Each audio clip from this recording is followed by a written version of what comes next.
আসসালামু আলাইকুম।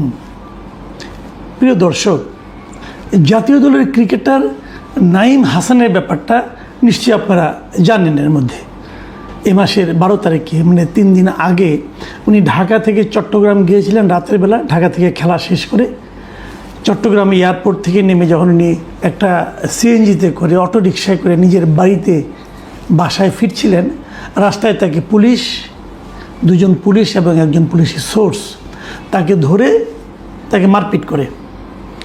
এবং সে কি ভয়ঙ্কর বর্ণনা, এরই মধ্যে আপনারা জানেন। পুলিশ তাকে অন্য একটা গাড়িতে উঠে পুলিশ তার গলা চেপে ধরে, নানা রকম কথা। তারপর থানায় যাওয়ার পর ওসিও তাকে তার সঙ্গে দুর্ব্যবহার করে। শেষ পর্যন্ত ক্রিকেট বোর্ডের যিনি সভাপতি হয়েছেন, নতুন সভাপতি তামিম ইকবাল, উনি ফোন করে ব্যাপারটাকে তাৎক্ষণিকভাবে একটা সমাধান করেন এবং তারপর তাকে ছেড়েও দেওয়া হয়। পরের দিন নাঈম হাসান এবং তার ভাই এই ব্যাপারে একটা মামলা করেন এবং মামলার পর অলরেডি ওই পুলিশের যে এসআই ছিলেন, কনস্টেবল ছিলেন, তাদেরকে সাময়িক বরখাস্ত করা হয়, তাদের বিরুদ্ধে তদন্ত কমিটি করা হয়, অনেক কিছু করা হয় এবং পুলিশের যে সোর্স তাকে গ্রেপ্তার করা হয়। এ পর্যন্ত এটা নিয়ে নানা রকম কথা হয়েছে। একজন জাতীয় দলের ক্রিকেটার যদি না হতেন, যদি কোনো সাধারণ পাবলিক হতেন, তাহলে কিন্তু তার উপর যে কী নির্যাতন চলতো এবং সেই নির্যাতনের ফলটা কী হতো এটা আপনারা ভাবতেই পারবেন না। মানে জাতীয় দলের ক্রিকেটার হওয়ার পর, মানে জাতীয় দলের ক্রিকেটার মানে কি, সারা দেশের 20 কোটি মানুষের মধ্যে 20 জন লোক মনে করেন, মানে প্রতি 1 কোটি মানুষের মধ্যে একজন, এমন তারা মানে আপনার গুরুত্বপূর্ণ ব্যক্তি। তো সেরকম গুরুত্বপূর্ণ ব্যক্তিও পুলিশের একজন এসআই এবং একজন কনস্টেবল গলায় চেপে ধরে মারতে পারেন। সাধারণ মানুষের কী হতে, এবং সে বারবার তার পরিচয় দেওয়ার পরও তারপরেও তাকে কিন্তু তার সঙ্গে কিন্তু যতক্ষণ পর্যন্ত ক্রিকেট বোর্ড থেকে ফোন না গিয়েছিল, যতক্ষণ পর্যন্ত তামিম ইকবাল থেকে ফোন না করে তার পরিচয়টা কনফার্ম না করেছেন, ততক্ষণ পর্যন্ত কিন্তু তার উপর অত্যাচার কমেনি। এবং উনি তার পরিচয়পত্র দেখিয়েছেন, আইডি দেখিয়েছেন, নিজের পরিচয় দিয়েছেন, তবুও পুলিশ কিন্তু তার প্রতি মিনিমাম মানে অত্যাচার কমায়নি। দেখুন, এখানে সদয় হওয়ার কোনো ব্যাপার নয়। যদি নাঈম হাসান না হয়, একটা সাধারণ মানুষ হতো, সাধারণ নাগরিক হতো, তারও কিন্তু এতটুকু অধিকার আছে যে পুলিশ তার সঙ্গে দুর্ব্যবহার করবে না। কিন্তু আমাদের পুলিশ সেই দুর্ব্যবহারটাকে স্বাভাবিক করে নিয়েছে। এটা কি আইনের শাসন? আমি এই প্রসঙ্গে আমি একটা উদাহরণ হিসেবে গ্রহণ করলাম এবং এই উদাহরণের পরবর্তী ধাপগুলো আমি এখন বলতে যাচ্ছি, আপনারা শুনেন। দুজনকে যে চাকরি করতো তাদেরকে আপনি সাময়িক বরখাস্ত করেছেন, তাদের বিরুদ্ধে ইনকোয়ারি কমিটি করবেন, কি হবে না হবে তার বিরুদ্ধে অ্যাকশনে যাবেন আপনি। পুলিশের যে সোর্স ছিল তাকে আপনারা গ্রেফতার করেছেন, খুব ভালো করেছেন। এখন তাকে আপনি গ্রেফতার করেছেন কোন অপরাধে? এবার শুনুন আসল নাটকটা। তাকে গ্রেপ্তার করা হয়েছে জুলাই আন্দোলনের একটা মামলায়। মানে 2024-এ যে জুলাই আন্দোলনটা হয়েছিল, তখন পুলিশ লাইন্সে হামলা এবং লুটপাটের মামলায় এই পুলিশের এই সোর্স সোহেল, একে গ্রেপ্তার করা হয়েছে। আপনি একটা কথা ভাবুন, তার মানে কি, যে কোনো লোককে যে কোনো মামলায় যে কোনো সময় পুলিশ গ্রেপ্তার দেখাতে পারে। আইনের শাসন। আপনি কোনো পুলিশের সঙ্গে হয়তো একটু তার চাহিদা অনুযায়ী আচরণ করেন না, হয়তো সে আপনার কাছে টাকা চেয়েছে, অথবা আপনার সঙ্গে তার একটা কথা কাটাকাটি হয়েছে, আপনার উপর উনি রুষ্ট, আপনাকে কিন্তু যে কোনো মামলায় যে কোনো সময় পুলিশ গ্রেপ্তার দেখাতে পারে। মামলা আপনার নামও থাকা দরকার নেই, কারণ প্রত্যেকটা মামলার মধ্যে আরও অনেকে এমন কথা লেখা থাকে, বিশেষ করে রাজনৈতিক মামলায়। জুলাই আন্দোলনের সময় অনেক হত্যাকাণ্ড নিয়ে অনেক রাজনৈতিক মামলা হয়েছে এবং যে কোনো মামলায় আপনাকে যে কোনো সময় তারা গ্রেপ্তার দেখাই দিতে পারে।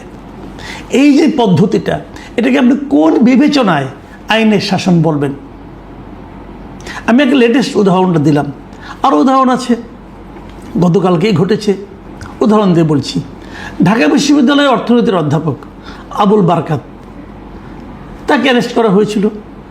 উনি জনতা ব্যাংকের যখন চেয়ারম্যান ছিলেন, তখন উনি ওনার মাধ্যমে কিছু ঋণ দেওয়া হয়েছিল, যেগুলি পরে ঋণ খেলাপি হয়েছিল এবং আমি ধরে নিলাম লুটপাট। ওই মামলায় তাকে আপনার অ্যারেস্ট করেছেন বেশ অনেক দিন, 1 দিন 2 দিন না, প্রায় 1 বছর তো হয়ে গেল ওনার অ্যারেস্টের।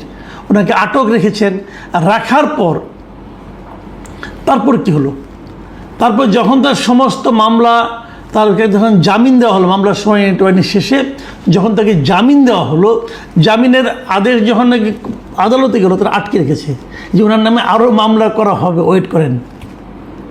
এবং তারপরে তাকে আরেকটা, এই বৈষম্যবিরোধী আন্দোলনের সময় আব্দুল ওয়াদুদ নামে এক ভদ্রলোক নিহত হয়েছিল নিউ মার্কেট থানা এলাকায়, সেই মামলায় ওনাকে আবার অ্যারেস্ট দেখানো হলো।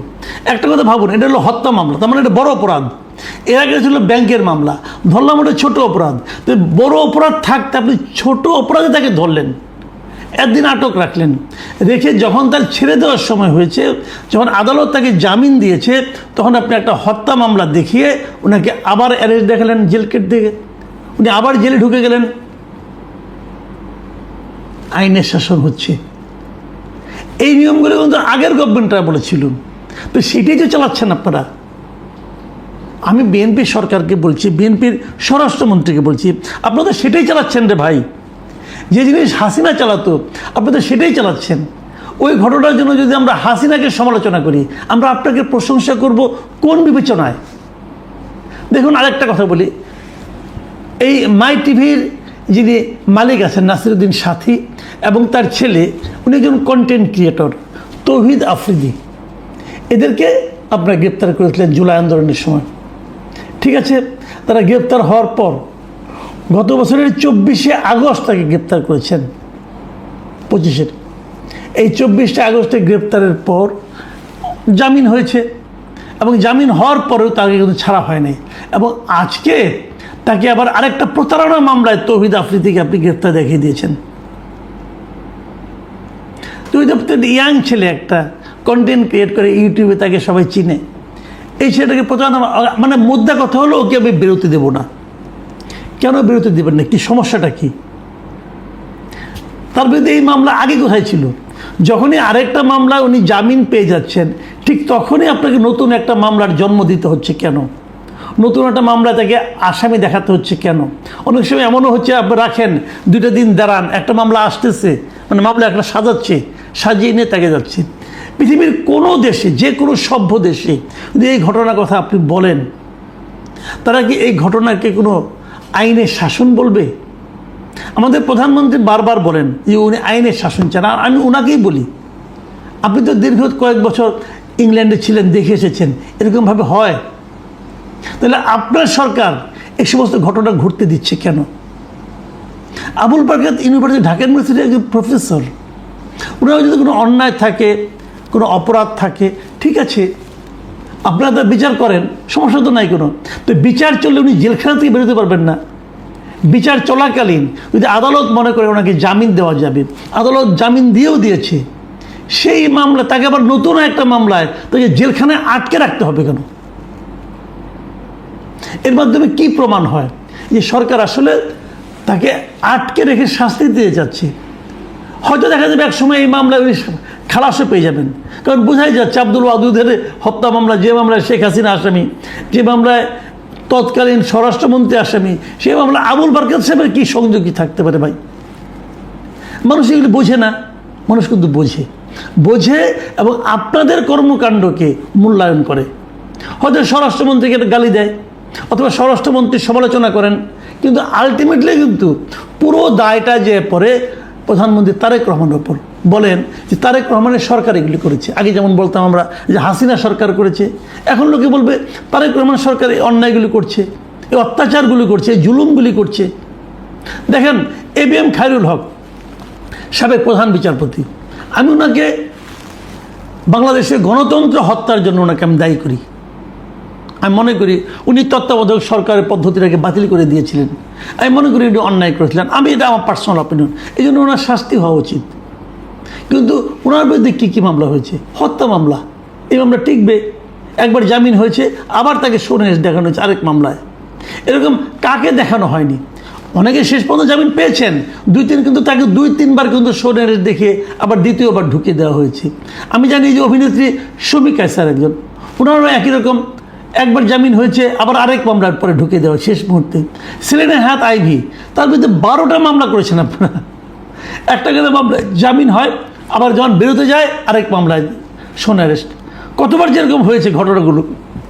তো শেষ পর্যন্ত উনি মুক্তি পেয়েছেন, শেষ পর্যন্ত শ্রমিক হাসানও মুক্তি পেয়েছেন, অনেক কিছু হয়েছে। কিন্তু আমার কথাটা হলো কি, এই যে বারবার আপনারা আটকেছেন, অনেকে এরকম বলে যে জামিন, আদালত জামিন দেওয়ার কিন্তু মানে কিন্তু নিশ্চিত না যে আপনি জেলখানা থেকে বেরোতে পারবেন। 4-5টা জায়গায় যাবে, পুলিশের বিভিন্ন সোর্সের কাছে যাবে, পুলিশ